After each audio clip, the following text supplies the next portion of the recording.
Welcome to Red Eyes Radio. My name is Henrik. It's good to have you with us today. We are here on Thursdays and Sundays doing radio on topics that we consider to be the most important and interesting. The website is redeyescreations.com. Take a look around for news, radio, webcast archives, our member section, and much more. And today we have Edmund Marriage back with us on the program. Edmund has been working with the material of Christian and Barbara Joy O'Brien, who have been writing on the Anunnaki, or Anunnaki as some say. And last time Edmund was with us, we talked about the origins of agriculture, the origins of this knowledge of how to plant. We talked about the mythology of the Anunnaki, or the Shining Ones, and the genius of the few. And today we're going to talk a little bit more about this. We're going to talk about the Garden of Eden, Karsag, getting to some other sites around the Middle East. Göbekli Tepe as being one in Turkey that has been claimed to be the Garden of Eden. Many people are looking into this right now as well. We're also going to talk a little bit about the Stars and Stones Forum that is upcoming here the 18th and 19th of April in the UK. We're going to talk about some of the speakers and some of the interesting material that will be addressed during this conference. Edmund also runs the website goldenageproject.org, where you can find books, DVDs, articles around these kinds of topics on human history, megalithic sites, the Garden of Eden, ancient technology, even Atlantis, and much, much more. So do check it out. It's the goldenageproject.org. So with that, welcome back to Red Eyes Radio, Edmund. Thank you for coming back on. Well, thank you, Henrik. It's a great pleasure to be here.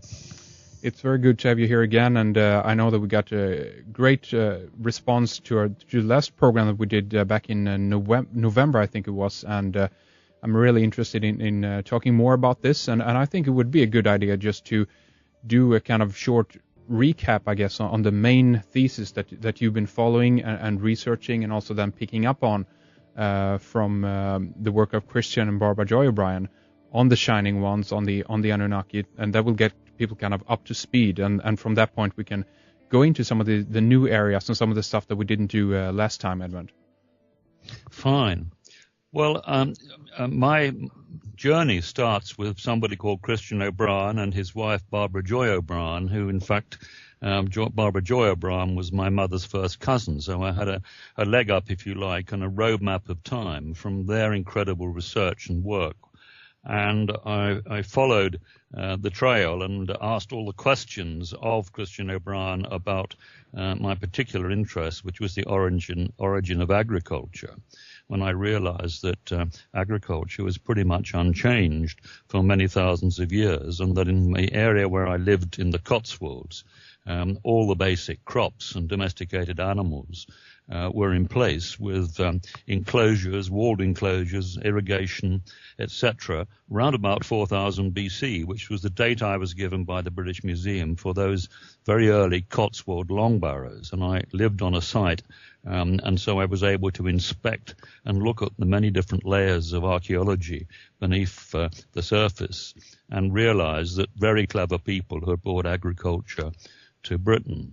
The trail led back, with the help of Christian O'Brien, to his discovery of a very bright group of people who were called archangels, angels, watchers, and even druids linked in there, who were the culture bearers who had brought civilization from the Near East from the very earliest times. And their trail goes around the world.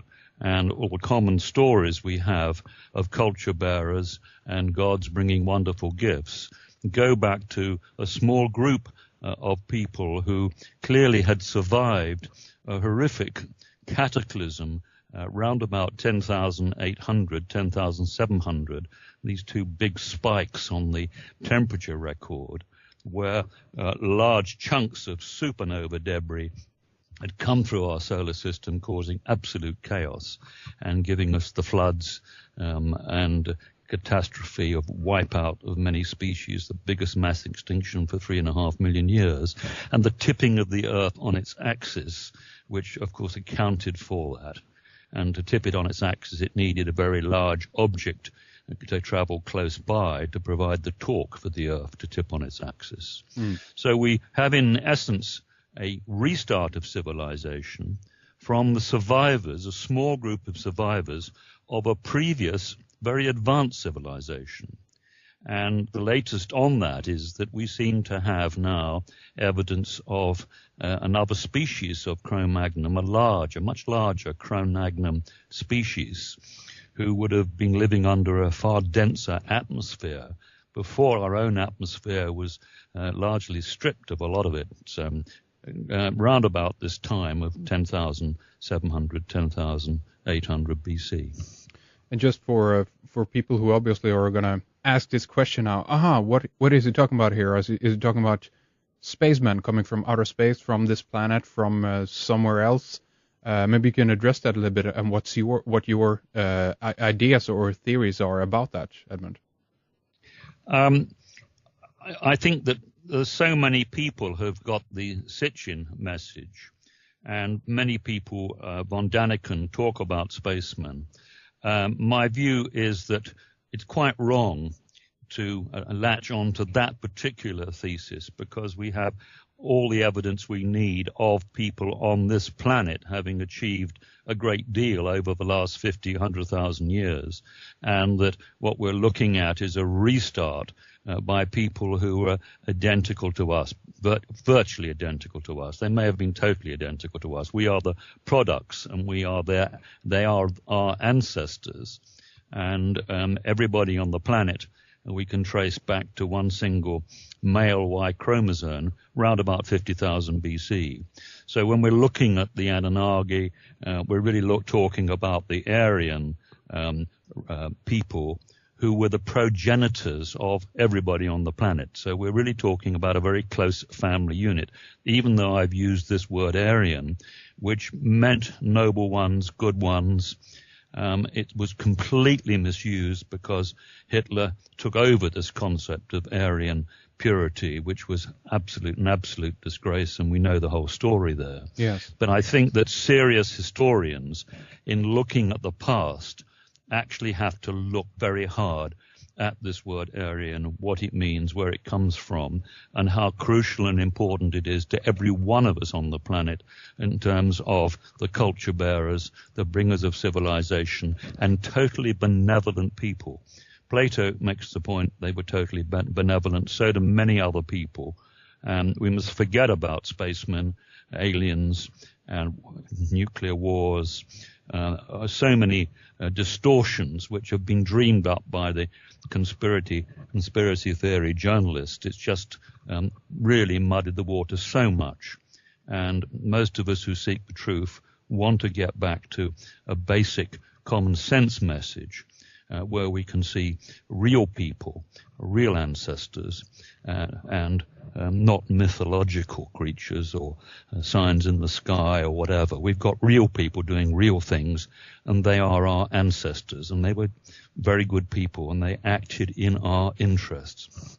Yes, so what you're talking about here is that people, this small group, as Christian and Barbara Joy called it, the genius of the few, that these few were basically a remnant of a previous civilization that had built up this knowledge for during many, we don't know, hundreds, possibly thousands of years, and consequently when the cataclysm occurred or happened, they set up shop, so to speak, in a new location and had this knowledge with them. I guess what we can expand on that, though, is that you also extrapolate on this idea that they actually genetically engineered us as human beings. Isn't that right, Edmund? Well, if they were sufficiently advanced to bring a whole agricultural package of domesticated crops and animals to one place round about the same time, and with all the detailed texts written in the Sumerian Karsag epics, which are the oldest. They weren't originally described as the oldest religious documents, but of course they weren't religious. They were down-to-earth practical people doing practical things. And during the course of this interview, I hope I can lay some of the nonsense about temples and religion and us using today's ideas about what happened in the past. The concept of temple is evolved from Tamen or Tamon, which was a sacred area. Worship was originally the word workshop. And so our ancestors were very practical people who understood how to let their brains work. They had excellent diets, and they raised their consciousness to very high levels, what we should be trying to do now. And we're not looking at rather nasty fish-shaped serpent-type people who have evil intent. We're looking at absolutely first-class, noble people who had our best interests at heart and laid down the laws as early as 9,500 BC. And we see this coming through into the land of Canaan with the Canaanites and with the Sumerians, and eventually the whole world under one system, which was the Indo-European system led by the Sumerians.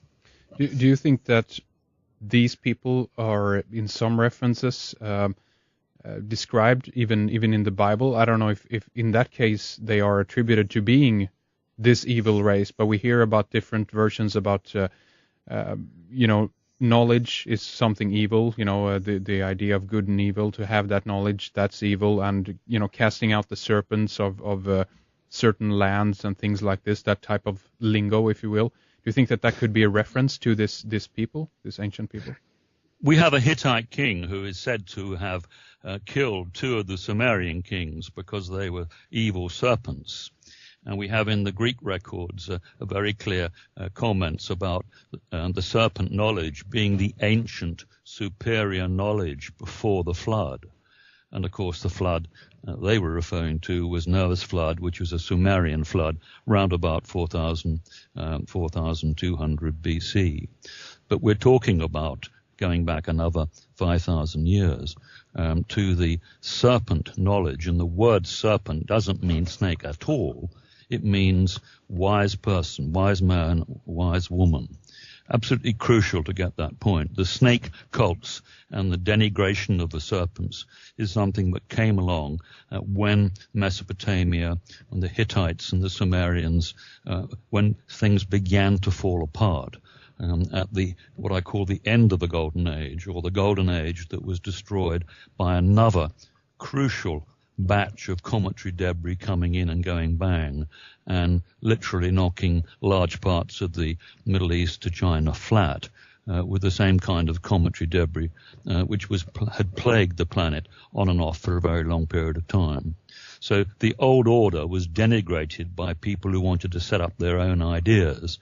And we see the Catholic Church doing exactly the same thing, claiming that St. Patrick went to Ireland to banish the serpents, yes. When in reality it was a serpent knowledge, and the serpent knowledge was the wisest knowledge, the wise ones, the many wise ones. So this cometary debris that you're talking about as well, do you think that was something, there was some kind of catastrophe, we don't know maybe exactly what that was, if it was a planet that came in, or what actually happened there? It's an intriguing story. There's many, theories about this. Books has been written that is trying to unravel this mystery, as it were. But do you think that has been something cyclical that is coming back, in at certain points throughout human history, or do you think that was a one-off event, so to speak? No, I think it was the whole history of the planet and the solar system is of episodic cosmic catastrophes of various kinds. But the books that are very, very important is Earth Under Fire by Paul La Violette, and the Cycle of Cosmic Catastrophe by Richard Firestone and somebody called Warwick Smith and another gentleman. Marvelous works. And the other book I think people should look at too is Message from the Ancestors by John